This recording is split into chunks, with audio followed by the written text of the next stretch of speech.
నిన్న చంద్రబాబు నాయుడు రేవంత్ రెడ్డి గారి ఇద్దరు అవగాహన ఉపన్యాసాలని విన్నాం. ఎంత స్పష్టమైన అవగాహనతో ఉన్నారో ఇద్దరు కూడా. బనకచెర్ల కట్టి తీరుతామని, బనకచెర్లలో ఏదో వృధా జలాలు, సముద్రం పోయే జలాలు మా మీద చెల్లిపోతున్నాయి, మేము వరదలు భరితంగా నీళ్లు వాడుకోమా అని చెప్పేసి మాట్లాడుతున్నాడు చంద్రబాబు నాయుడు. రేవంత్ రెడ్డి మాత్రం ఆ విషయాన్ని వదిలిపెట్టి మళ్ళీ కాళేశ్వరం లేనే లేదు అని ఏదైతే చెప్పిండో ఇది కేవలం బనకచెర్ల కొరకే. చంద్రబాబు నాయుడు ఉపన్యాసానికి మద్దతుగానే రేవంత్ రెడ్డి గారు మాట్లాడారు తెలంగాణ ముఖ్యమంత్రిగా. రెండు వేరు ఉపన్యాసాలు కావు, ఒకటి పోటీ ఉపన్యాసాలు కావు.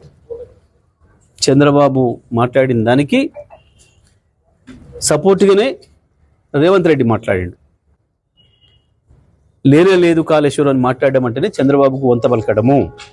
దీనికి వేరే ఇంకేందో సాక్ష్యాలు, ఇంకేందో వేరేది అక్కర్లేదు. కాళేశ్వరం ఉన్నది, కాళేశ్వరం నుంచి సంవత్సరానికి 240 టీఎంసీల పైగా నీళ్లను వాడుతున్నామని చెప్పాలి.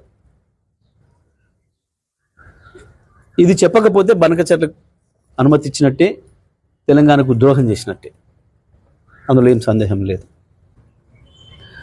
సరే, నిన్న ఉత్తమ్ కుమార్ రెడ్డి ఇంకొక మాట మాట్లాడాడు. ఏదో దేవదల నీళ్ళు ఏదో తెస్తా మీకు అని చెప్పేసి మాట్లాడింది తుంగతుర్తికి.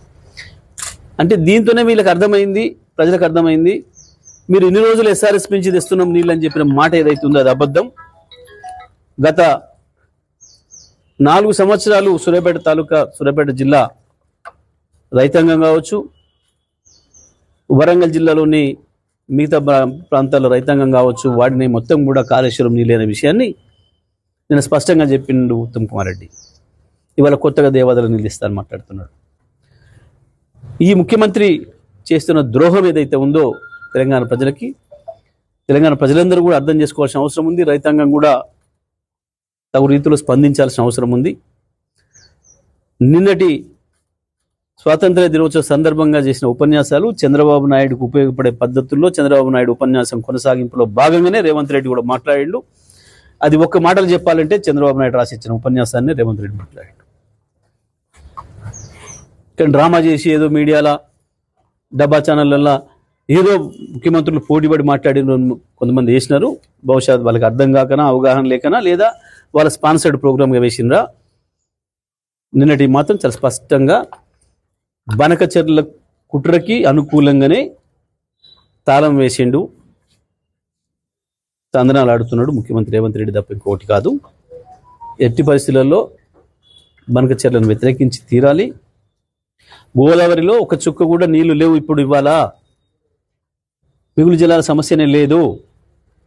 గోదావరి పైన ఇంకొక ట్రిబ్యునల్ వచ్చిన తర్వాత ఆ ట్రిబ్యునల్ ఎన్ని నీళ్లు ఉన్నాయని తేలుస్తుందో, తేల్చిన తర్వాత మాత్రమే మిగతా ప్రాజెక్టులు, ఆంధ్రప్రదేశ్ ప్రాజెక్టులకు అనుమతి గురించి ఆలోచించాలి తప్ప ఇప్పుడు ఉన్న నీళ్ళ మీద ప్రాజెక్టు కట్టడానికి వీల్లేదు. మనం ఏదైతే కాళేశ్వరం నుంచి వెళ్ళి వాడుతున్నామో, గతంలో వాడినామో దాదాపు 250 పైన టీఎంసీలను, అవి మనవి, పూర్తి వినియోగించబడ్డవి, గోదావరిలో మనకి ఇప్పటివరకు ఇచ్చిన హక్కును. కాబట్టి చుక్క నీళ్ళు కూడా దాంట్లో లేవు. ఈ విషయాన్ని మాట్లాడకుండా రేవంత్ రెడ్డి దాచిపెట్టడం, మళ్ళీ కేసీఆర్ గారి పైన మాట్లాడడం అంటే ఇది చంద్రబాబు వంతబడ్డం తప్ప ఇంకోటి కాదు, తెలంగాణ ప్రజలకు ద్రోహం చేయడం తప్ప ఇంకోటి కాదు.